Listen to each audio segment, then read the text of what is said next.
పురాణములు, భక్తి కథల శ్రోతలకి నా స్వాగతం.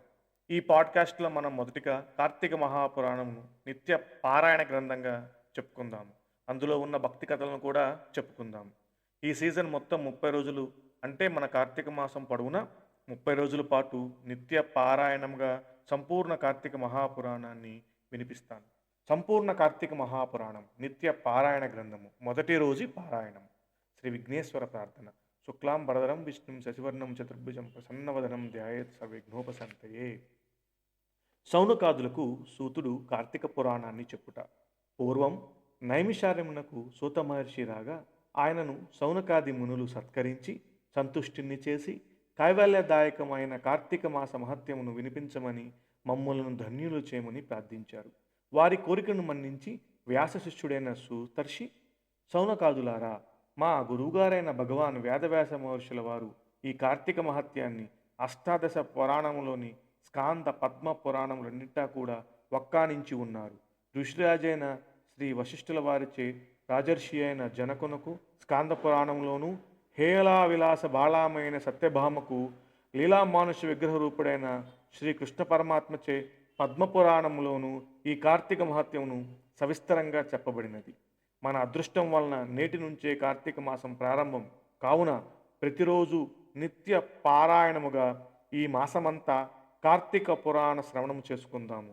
ముందుగా స్కాంద పురాణంలోని వశిష్ఠ ప్రోక్తమైన కార్తీక మాస మహత్యాన్ని వినిపిస్తాను, వినండి అని చెప్పసాగారు. జనకుడు వశిష్ఠుని కార్తీక వ్రత ధర్మములు అడుగుట. పూర్వం ఒకసారి సిద్ధాశ్రమంలో జరుగుతున్న యాగానికి అవసరమైన ద్రవ్యార్థి అయిన వశిష్ఠ మహారాజు జనక మహర్షి ఇంటికి వెళ్ళాడు. జనకునిచే యుక్త మర్యాదలు అందుకొని తను వచ్చిన విషయాన్ని ప్రస్తావించాడు. అందుకు జనకుడు ఆనందంగా అంగీకరించి, హే బ్రహ్మర్షి, మీ యాగానికి ఎంత ద్రవ్యం కావాలన్న నిరభ్యంతరంగా ఇస్తాను, కానీ సర్వపాపహరమైన ధర్మ సూక్ష్మాన్ని నాకు తెలియజేయండి. సంవత్సరంలోని సర్వమాసముల కంటెను కార్తీక మాసం అత్యంత మహామహిమాన్వితమైనదిని శ్రేష్టమైనదని చెబుతూ ఉంటారు కదా, ఆ నెలకు అంతటి ప్రాముఖ్యం ఎలా కలిగింది? ఆ వృతము ఉత్కృష్ట ధర్మమే విధంగా అయింది అని అడుగుగా, మునిజన వశిష్ఠుడైన వశిష్ఠుడు జ్ఞానహాసం చేస్తూ ఇలా ప్రవచించాడు. వశిష్ఠ ప్రవచనము. జనక మహారాజా, పూర్వజన్మంలో ఎంతో పుణ్యం చేసుకుంటే కానీ సత్వశుద్ధి కలుగదు. ఆ సత్వశుద్ధి కలిగిన నీ వంటి వానికి మాత్రమే ఇటువంటి పుణ్యప్రదమైనది విన్నంత మాత్రం చేతనే అన్ని పాపాలను అణిచివేసేది అయిన కార్తీక మహత్యమును వినాలనే కోరిక కలుగుతుంది. విశ్వశ్రేయాన్ని దృష్టిలో ఉంచుకొని నీవడిగిన సంగతులు చెబుతాను విను. ఓ విదేహ, కార్తీక మాసంలో సూర్యుడు తులా సంక్రమంలో ఉండగా సహృదయతో ఆచరించే స్నాన దాన జప పూజ్యాదులు విశేష ఫలితాన్ని ఇస్తాయని తెలుసుకో.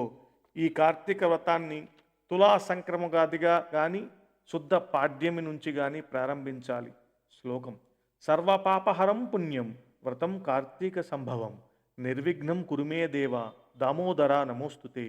ఓ దామోదర, నా ఈ కార్తీక వ్రతాన్ని నిర్విఘ్నముగా పూర్తి చేయము అని నమస్కారపూర్వకంగా సంకల్పించుకొని కార్తీక స్నానం ఆచరించాలి. కార్తీక మందలి సూర్యోదయ వేళ కావేరీ నదిలో స్నానం చేసిన వారి పుణ్యం చెప్పనలవిని కాదు. సూర్యుడు తులారాశిని ప్రవేశించగానే గంగానది ద్రవ్య రూపం తీసుకొని సమస్త నదీ జలాల యందున చేరుతుంది. వాపీకూప తటాకాది సమస్త సజ్జలాశయాలు కూడా విష్ణు వ్యాపించి ఉంటాడు. బ్రాహ్మణుడైన వాడు కార్తీక మాసంలో నదికి వెళ్ళి హరి ధ్యానయుతుడై కాళ్ళు చేతులు కడుక్కొని ఆచమించి శుద్ధాత్ముడై మంత్రయుక్తంగా భైరవాగ్నం తీసుకొని మొలలోతు నీళ్ళలో నిలబడి స్నానం చేయాలి. పిదప దేవతలకు, ఋషులకు, పితరులకు తర్పణములు అర్పించాలి. అనంతరం అఘమఘర్ష మంత్రం జపంతో బ్రొటనవేలి కొనతో నీటిని కిలికి 3 దోసెళ్ల నీళ్లను గట్టి మీద చిమ్మి తీరము చేరాలి. చెరగానే కట్టుబట్ట కొనలను పిండాలి. దీన్నే యక్షతర్పణము అంటారు. అనంతరం ఒళ్ళు తుడుచుకొని పొడివి మడివి తెల్లనివి అయిన వస్త్రాలను ధరించి హరినామస్మరణ చేయాలి. గోపీ చందనాలతో 12 ఊర్ధపుండ్రాలను ధరించి సంధ్యావందన గాయత్రి జపాలను ఆచరించాలి. ఆ తరువాత ఔపాసనము చేసి బ్రహ్మయజ్ఞం ఆచరించాలి. తన తోటలో నుంచి చక్కని పుష్పాలను తెచ్చి శంఖ చక్రధారి అయిన విష్ణువును సాలగ్రామం ముందు ఉంచి సభక్తిగా షోడోపచార పూజలతో ఆచరించాలి. అటు పిమ్మట కార్తీక పురాణ పఠనము గావించి శ్రవణమునకు గాని స్వగృహముని చేరి దేవతార్జన వైశ్వ దేవాదులను చేసి భోజనము చేసి ఆచమించి పునః పురాణ కాలక్షేపము చేయాలి.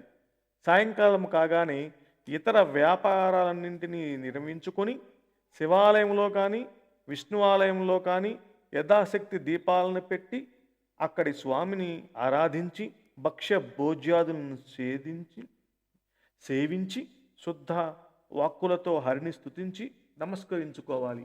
ఈ కార్తీక మాసం పొడవునా ఈ విధంగా వ్రతాన్ని చేసిన వారు పునరావృతి రహితమైన వైకుంఠాన్ని పొందుతారు. ప్రస్తుత పూర్వజన్మార్జితాలైన పాపాలన్నీ కూడా కార్తీక వ్రతం వలన హరించుకుపోతాయి. వర్ణాశ్రమ లింగ వయోభేద రహితంగా ఈ వ్రతాన్ని ఎవరాచరించినా సరే వాళ్ళు మోక్షార్హులు కావడం నిస్సంశయం.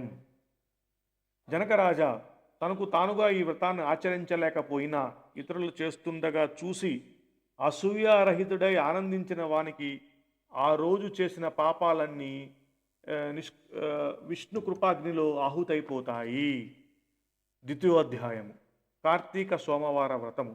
వశిష్ఠ ఉవాచ, హే జనక మహారాజా, విన్నంత మాత్రం చేతనే మనోవాక్కాయముల ద్వారా చేయబడిన సర్వ పాపములను హరింపచేసే కార్తీక మహత్యాన్ని శ్రద్ధగా వినుసుమా. అందున ఈ నెలలో శివప్రీతిగా సోమవార వ్రతము ఆచరించేవాడు తప్పనిసరిగా కైలాసాన్ని చేరుకుంటాడు. కార్తీక మాసంలో వచ్చే సోమవారం నాడైనా సరే స్నాన జపాదులు ఆచరించేవాడు 1000 అశ్వమేధాలను చేసిన ఫలాన్ని పొందుతాడు. సోమవార వ్రత విధి 6 రకాలుగా ఉంటుంది. 1 ఉపవాసము, 2 ఏకభక్తము, 3 నక్తము, 4 ఆయాచితము, 5 స్నానము, 6 తిలాదానము. 1 ఉపవాసము. శక్తిగలవారు కార్తీక సోమవారం నాడు పగలంతా అభోజనముతో గడిపి సాయంకాలమున శివాభిషేకం చేసి నక్షత్ర దర్శనానంతరము తులసీ తీర్థం మాత్రమే సేవించాలి.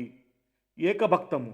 సాధ్యం కాని వాళ్ళు ఉదయ స్నాన దాన జపాదులు యథావిధిగా చేసుకొని మధ్యాహ్నము భోజనము చేసి రాత్రి భోజనానికి బదులు శైవ తీర్థము తులసీ తీర్థము మాత్రమే తీసుకోవాలి. 3 నక్తము.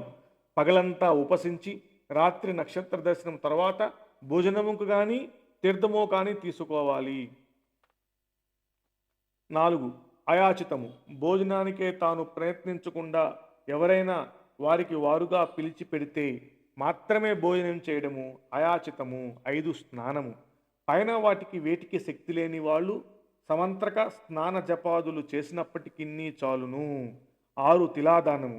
మంత్ర జప విధులు కూడా తెలియని వాళ్ళు కార్తీక సోమవారం నాడు నువ్వుల దానము చేసినా సరిపోతుంది.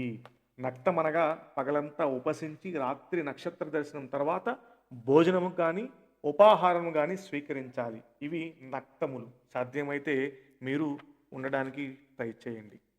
పై 6 పద్ధతుల్లో దేనిని ఆచరించిన కార్తీక సోమవార వ్రతం చేసినట్లే అవుతుంది.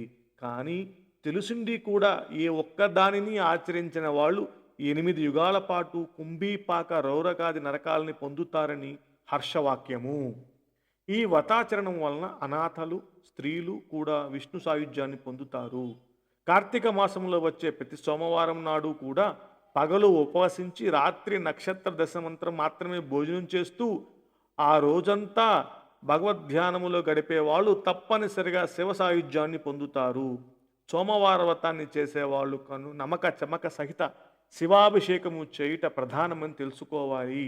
ఈ సోమవార వ్రతఫలాన్ని వివరించే ఒక ఇతిహాసాన్ని చెబుతాను విను. నిష్ఠూరి కథ.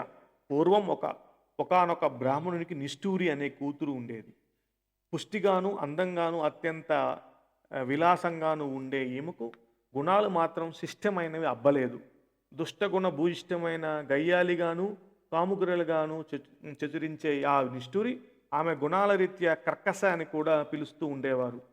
బాధ్యత ప్రకారం తండ్రి ఆ కర్కశకును సౌరాష్ట్ర బ్రాహ్మణుడైన మిత్రశర్మ అనే వానికిచ్చి తన చేతులు దులిపేసుకున్నాడు. మిత్రశర్మ చదువుకున్నాడు, సద్గుణవంతుడు, సదాచారపరుడు, సరసుడు. అతను సహృదయుడు కావడం వలన కర్కస ఆడింది పాటగా, పాడింది పాటగా కొనసాగిస్తూ వచ్చింది. పైగా ఆమె ప్రతిరోజు తన భర్తను తిడుతూ కొడుతూ ఉండేది. అయినప్పటికీ కూడా మనసుకు నచ్చినది కావడం వలన మోజు చంపుకోలేక భార్యను పరిత్యజించడం, వంశానికి పరువు తక్కువ అనే ఆలోచన వలన మిత్రశర్మ కర్కశగా పెట్టే కఠిన హింసలన్నీ భరిస్తూనే ఉండేవాడు. కానీ ఏనాడూ ఆమెను శిక్షించలేదు. ఆమె ఎందరో పరపురుషులను అక్రమ సంబంధం పెట్టుకొని భర్తను, అత్తామామలను మరింత నిర్లక్ష్యం చూసేది. అయినా భర్త సహించాడు. ఒకనాడు ఆమె యొక్క విటుని ఒకడు ఆమెను పొందుతూ, నీ మొగుడు బతికి ఉండే వలన మనం తరచూ కలుసుకోలేకపోతున్నాం అని రెచ్చగొట్టడంతో కర్కశ ఆ రాత్రికి రాత్రే నిద్రాముద్రిత అయిన తన భర్త శిరస్సును ఒక పెద్ద బండరాతితో మోది చంపివేసింది.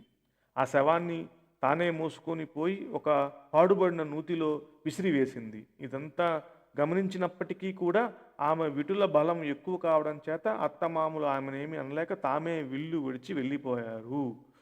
అంతటితో మరింత స్వతంత్రించిన కర్కశ కన్ను మిన్నుగానని కామావేశంతో అనేక మంది పురుషులతో సంపర్కం పెట్టుకొని ఎందరో సంసార స్త్రీలను కూడా తన మాటలతో భ్రమింపచేసి తన వితులను తార్చి తద్వారా సొమ్ము చేసుకునేది.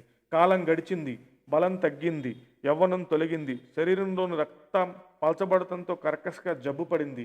అసంఖ్యాక పురుషోత్తములు సాగించిన క్రీడల పుణ్యమా అని అనూహ్యమైన వ్యాధులు సోకాయి. పూలగుత్తి లాంటి మేను పుళ్ళు పడిపోయింది. జిగిబిగి తగ్గి కర్కశక వద్దకు విటులు రాకపోకలు తగ్గిపోయాయి. ఆమె సంపాదన పడిపోయింది. అందరూ ఆమెను అసహించుకోవడం మొదలుపెట్టాడు. తుదకు అక్రమ పతులకే గాని సుత్తులకు నోచుకొని ఆ నిష్ఠూర తినడానికి తిండి, ఉండేందుకింత ఇల్లు, ఒంటి నిండా కప్పుకోవడానికి వస్త్రము కూడా కరువైనది. సుఖవ్రణాలతో నడివీధిన పడి మరణించింది. కర్కశ శవాన్ని కాటికి మోసుకుపోయే దిక్కు కూడా లేకుండా పోయింది. యమదూతులు ఆ జీవిని పాశబద్ధము చేసి నరకానికి తీసుకుని వెళ్ళారు. యముడు ఆమెకు దుర్భరమైన శిక్షలను విధించాడు. భర్తను విస్మరించి పరపురుషులను ఆలింగం చేసుకున్న పాపానికి ఆమె చేత మండుతున్న ఇనుప స్తంభానికి కౌగిలింపచేశాడు. భర్త తలను బ్రద్దలు కొట్టినందుకు ముండ్లతో గదలతో ఆమె తల చిట్లెట్లు మోదించారు. భర్తను దూషించినందుకు, కొట్టినందుకు, తన్నినందుకు దాని పాదాలను పట్టుకొని కఠినమైన శిలపై వేసి బాదారు. సీసమును ఆమె చెవుల్లో పోయించారు. కుంభీపాక నరకానికి పంపారు. ఆమె పాపాలను గాను ఆమె ముందరి 10 తరాల వారు, తరువాత 10 తరాల వారు ఆమెతో కలిసి మొత్తం 20 తరాల వాళ్ళు కుంభీపాకంలో కుమిలిపోసాగారు. నరకానుభవం తర్వాత ఆమె 15 సార్లు భూమిపై కుక్కగాను జన్మించింది.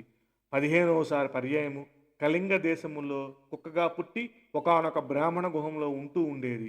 ఇలా ఉండగా ఒక కార్తీక సోమవారం నాడు బ్రాహ్మణుడు పగలు ఉపవాసం ఉండి శివాభిషేకాదులను నిర్వర్తించి నక్షత్ర దర్శనమంతరం నక్త స్వీకారానికి సిద్ధపడి ఇంటి బయలులో బలిమి విడిచిపెట్టాడు. ఆనాడంతా ఆహారము దొరకకుండా పస్తులుండి కుక్క ప్రదోష దినాన ఆ బలి అన్నాన్ని భుజించింది. బలి అన్నాన్ని దాని తిన్న వెంటనే దానికి పూర్వస్మృతి కలిగింది. ఓ విప్రుడా, రక్షింపుమని కుయ్యి పెట్టింది. దాని అరుపులు విని వచ్చిన విప్రుడు కుక్క మాట్లాడడాన్ని గమనించి విస్తుపోయేవాడు. ఏమి తప్పు చేశావు, నిన్ను నేనెలా రక్షించగలను అని అడిగాడు. అందుకు కుక్క, ఓ బ్రాహ్మణుడా, పూర్వజన్మలో నేను విప్రవనితను, కామముతో కండ్లు మూసుకుపోయి జారత్వానికి విడిగట్టి భర్తృహత్యకు వర్ణ సంకరానికి కారకురాలనై పతితను. ఆయా పాపము వలన అనేక జన్మలు నరకంలో చిత్రహింసలు అనుభవించి ఈ భూమిపై ఇప్పటికే 14 సార్లు కుక్కగా పుట్టాను. ఇది 15వసారి. అటువంటిది ఇప్పుడు నాకు హఠాత్తుగా ఈ పూర్వజన్మాలు ఎందుకు గుర్తుకు వచ్చాయో అర్థం కావటం లేదు. దయచేసి విదిశపరచమని కోరినది. బ్రాహ్మణుడు సర్వాన్ని జ్ఞాన దృష్టి చేత తెలుసుకొని, సునకమా, ఈ కార్తీక సోమవారం నాడు ప్రదోష వేళ వరకు పస్తు ఉండి నాచే విడువబడిన బలి భక్షణము చేసి వలన నీకు ఈ పూర్వజన్మ జ్ఞానము కలిగినదని చెప్పాడు. ఆపై ఆ జాగీలము కరుణామయుడైన ఓ బ్రాహ్మణుడా, నాకు మోక్షం ఎలా సిద్ధించునో ఆనందీయమని కోరిన మీదట దయాళువైన ఆ బ్రాహ్మణుడు తాను చేసిన అనేకాది కార్తీక సోమవార వ్రతాలలో ఒక సోమవారం నాటి వ్రత ఫలితాన్ని ఆ కుక్కకు ధారపోయగా తక్షణమే ఆ కుక్క ఆ శునక దేహాన్ని పరిత్యజించి దివ్య స్త్రీ శరీరి అయి ప్రకాశమానవాహ వస్త్ర విభూషితి అయి పితృదేవత సమన్వయిత కైలాసమునకు చేరినది. కాబట్టి ఓ జనక మహారాజా, నిస్సంశయంగా నిశ్రేయ సదాయి అయిన ఈ కార్తీక సోమవార వ్రతాన్ని నీవు తప్పక ఆచరించు అంటూ వశిష్ఠుడు చెప్పడం ఆపాడు. ద్వితీయోధ్యాయ సమాప్త. మొదటి రోజు పారాయణము సమాప్తం. హర హర మహాదేవ శంభో శంకర.